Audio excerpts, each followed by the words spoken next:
Você sente que está vivendo a vida dos outros ao invés da sua? Abrindo mão de certas decisões, da sua independência só para agradar o outro? Ou conhece alguma pessoa e você vê, talvez a pessoa esteja se perguntando se eu tivesse tomado outras escolhas na minha vida, como que a minha vida iria estar agora? E foi por isso que eu resolvi criar esse vídeo, como tema a dependência emocional. Aquela sensação de não conseguir fazer nada sozinho.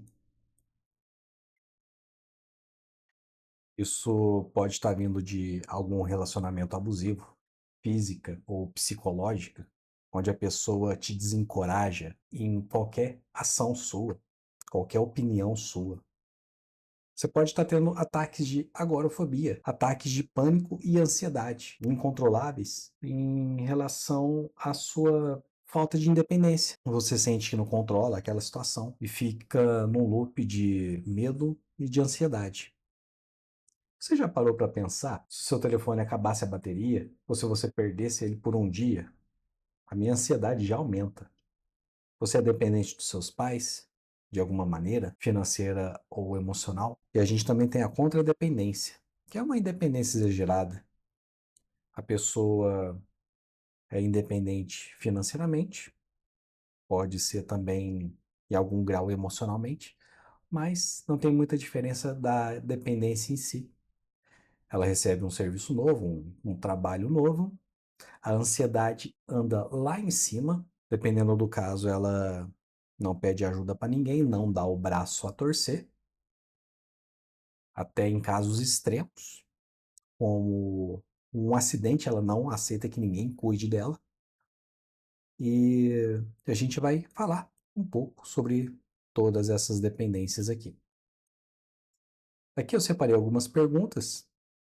Se você quiser estar pausando o vídeo e colocando a sua escala de autoavaliação, para você ter uma ideia de como você enxerga a sua dependência hoje em dia, isso pode te ajudar muito. Inclusive, para saber como que a gente pode estar lidando com essa armadilha de vida que é a dependência. A experiência da dependência.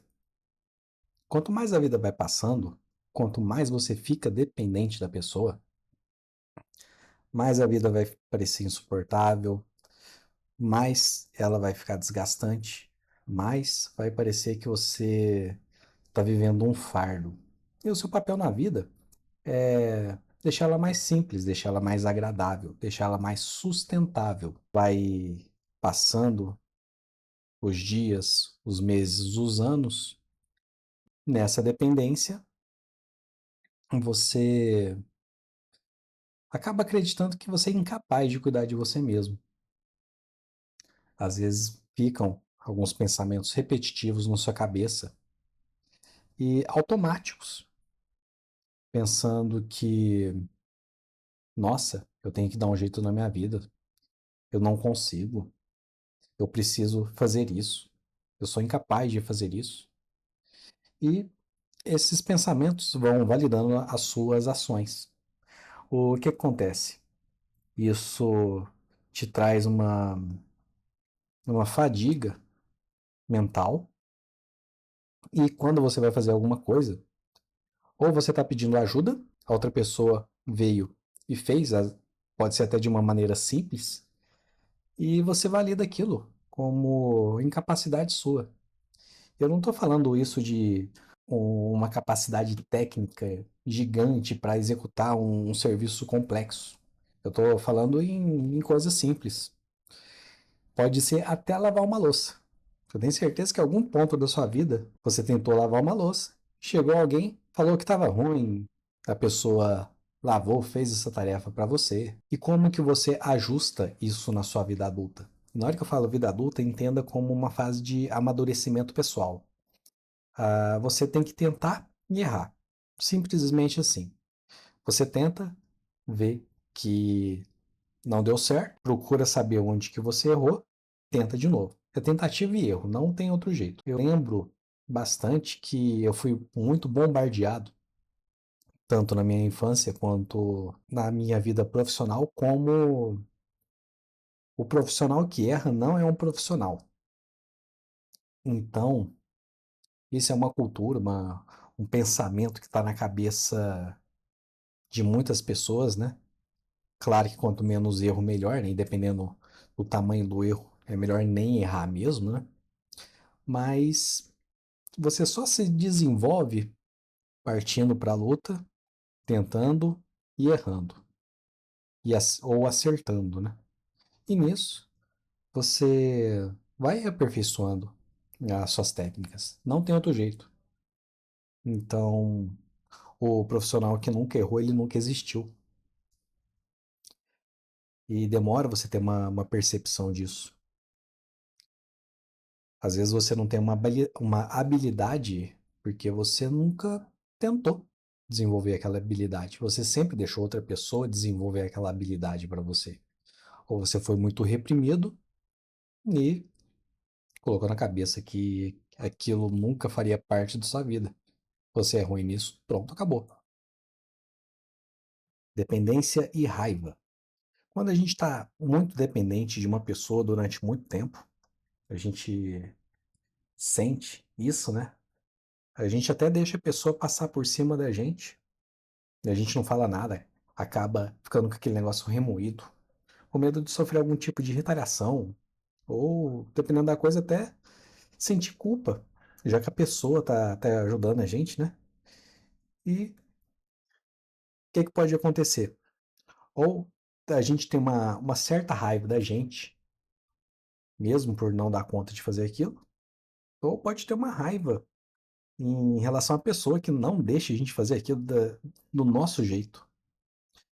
A gente pode pegar essa raiva, guardar pra gente e futuramente a gente vai ter um problema de saúde de ficar guardando certas experiências, certas necessidades que a gente não foi atendido, né? Quanto a gente pode simplesmente explodir. E ah, tanto quanto a gente pode simplesmente explodir e deixar a coisa ainda pior. Então a gente tem que tentar, no mínimo, naquela tentativa e erro, degrau em degrau, pouquinho a pouquinho, conversar com a pessoa, ser mais assertivo nas palavras, tentar contornar isso de alguma maneira. Dependendo, até mesmo deixando para conversar isso uma outra hora, na hora que as emoções ficarem mais tranquilas. Dependência e ansiedade. Ataques de agorafobia.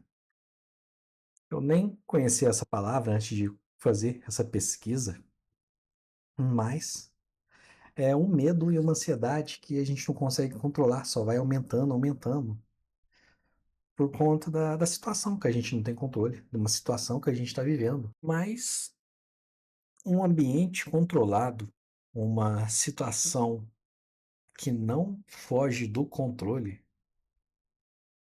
é difícil a gente chegar nesse ponto.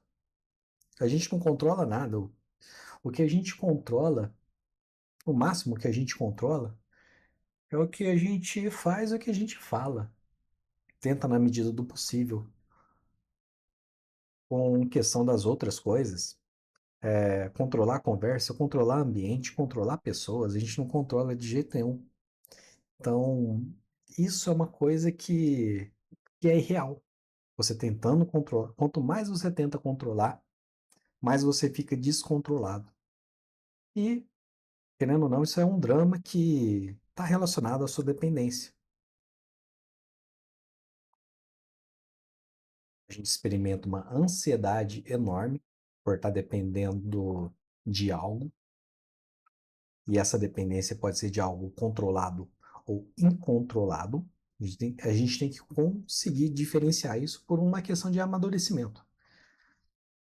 E chega a alguns pontos onde você pode até ter depressão, a sua autoestima bombardeada pela sua dependência. Você não consegue fazer nada, a sua autoestima vai lá para baixo.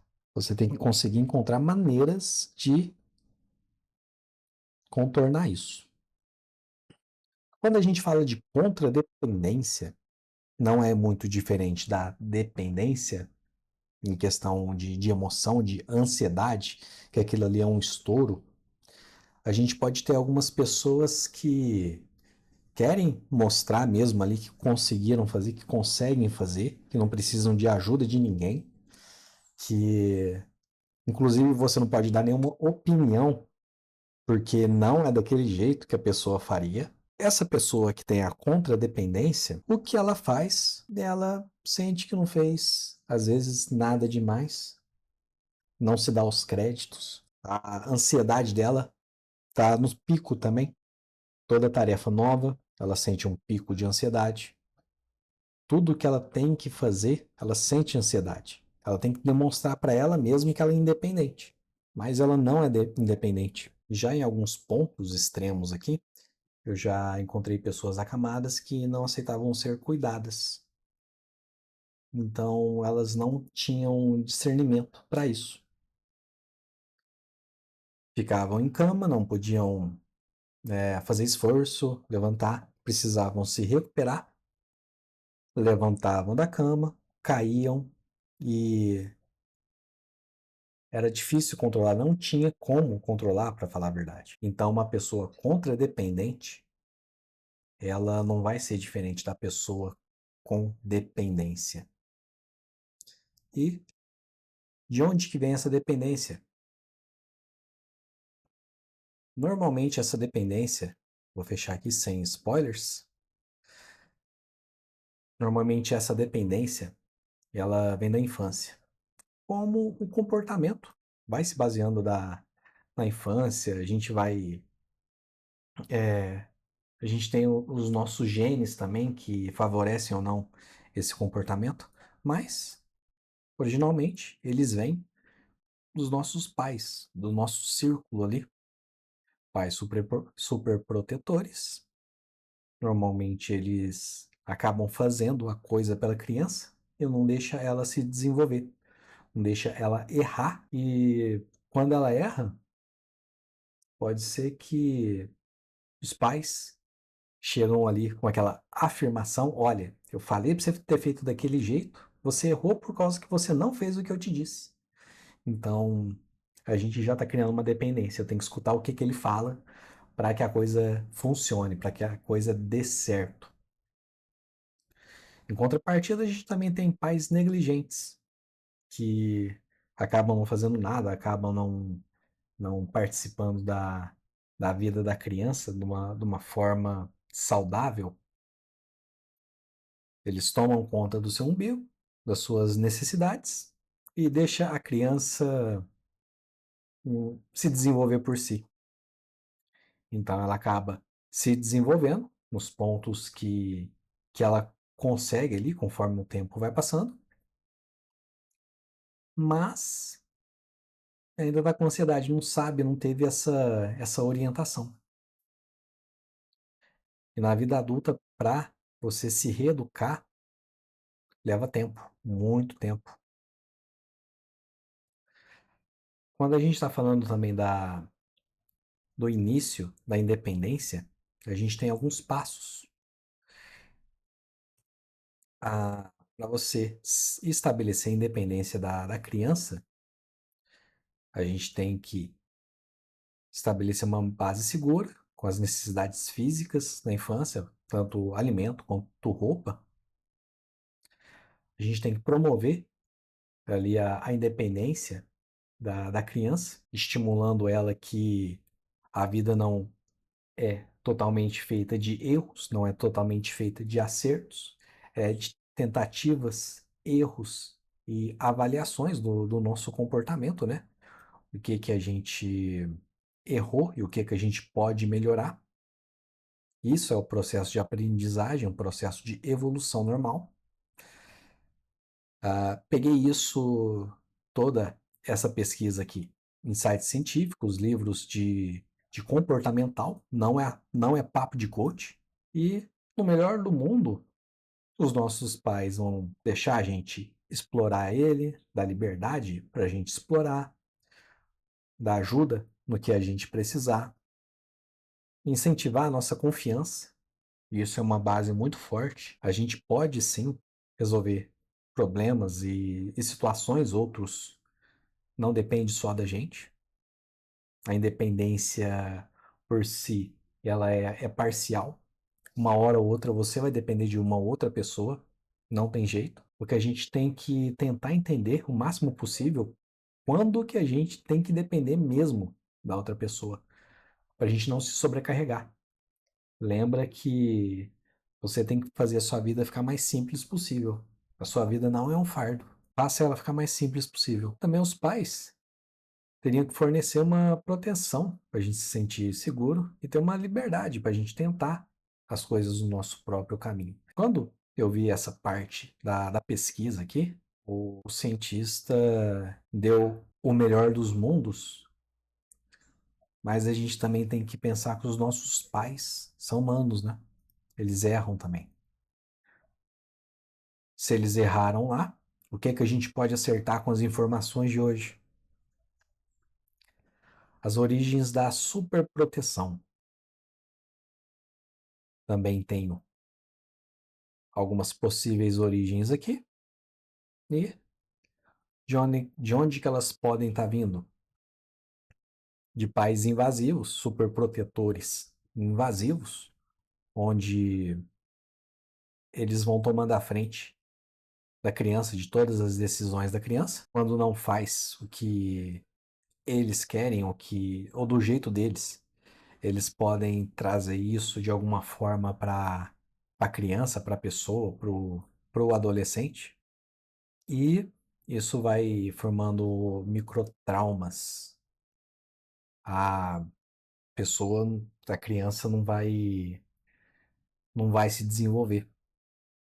Pode ter algum problema ali de evolução por conta disso. Se eu não fizer o que ele manda, do jeito dele, conforme o que ele pensa, a coisa não vai dar certo. Chega um ponto onde até a criança não consegue, não tem uma ideia do eu dela, do self dela, das preferências, das maneiras que ela costuma fazer, das maneiras que ela acha melhor fazer, do que as maneiras do pai. Então, a criança tem que replicar, é isso que fica na cabeça dela, tem que replicar, tem que fazer igualzinho o pai, porque não vai dar certo fazer do jeito dela e ela se perde. Ela tem que ser o pai. E a gente também tem pais sabotadores. É aquele tipo de pai que não deixa você ir longe, ou fica extremamente ansioso, inseguro, já te traz aquela insegurança, te passa aquilo. Você olha o mundo como algo a ser temido mesmo, desde pequeno, e não consegue fazer nada. Os pais ficam te alertando: olha, cuidado, isso é perigoso. Não faz isso não, porque vai acontecer isso. Dependendo do assunto, claro, tá protegendo, né? Mas dependendo da coisa, se você tá botando mais medo na criança, na pessoa, você tá mais sabotando a autonomia dela do que ajudando ela de fato. Então, esses aqui são alguns detalhes das origens da superproteção. Quando você vai realizar uma nova tarefa, os seus pais te enchem de conselhos e avisos. Eles tomam todas as decisões por você, eles cuidam de todos os mínimos detalhes. Eles têm muito medo e ficam sempre te alertando de perigo. Você nunca fica longe demais dos seus pais, porque você não se vê separado deles. Acaba sendo uma questão dos pais criarem as crianças para eles, né? Não para o mundo, né? E, infelizmente, a gente cria as crianças para o mundo.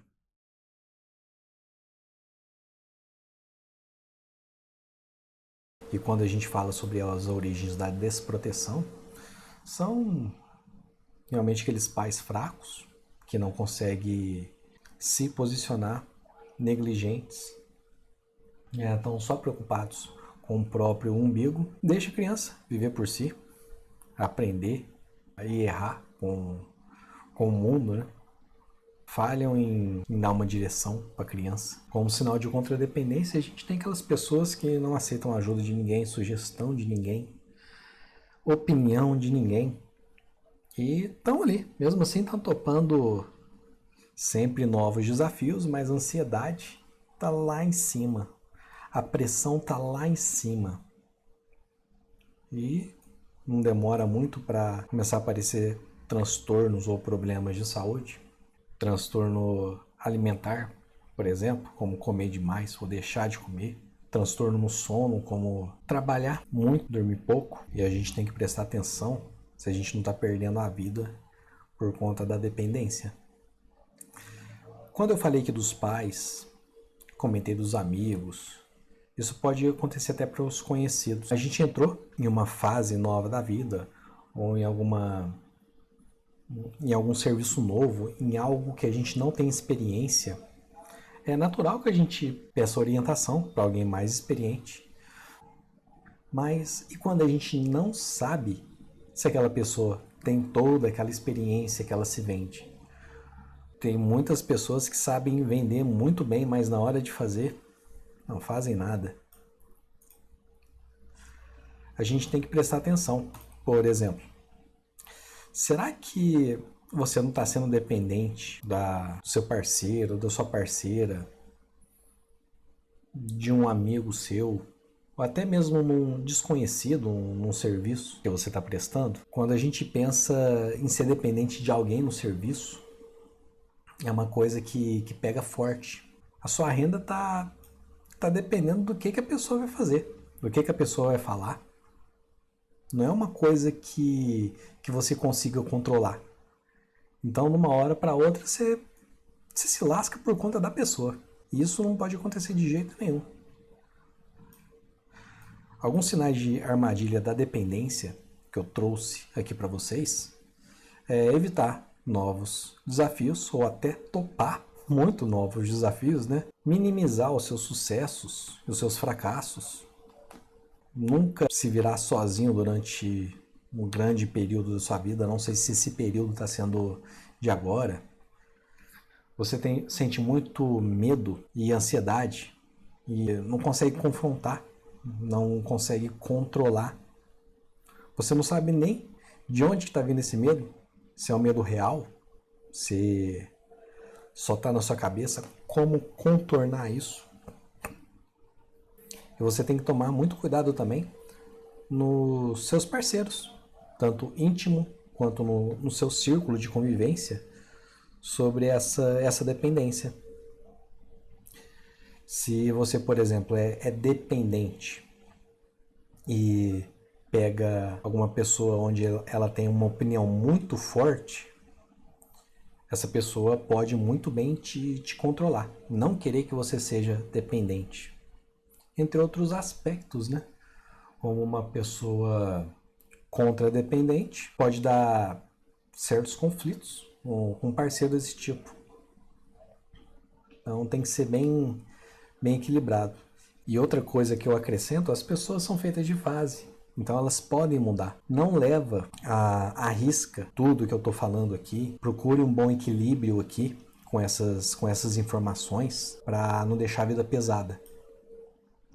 E agora, como que você consegue virar o jogo da sua dependência? Eu trouxe aqui esse checklist, esses passos aqui para você praticar uma autoterapia.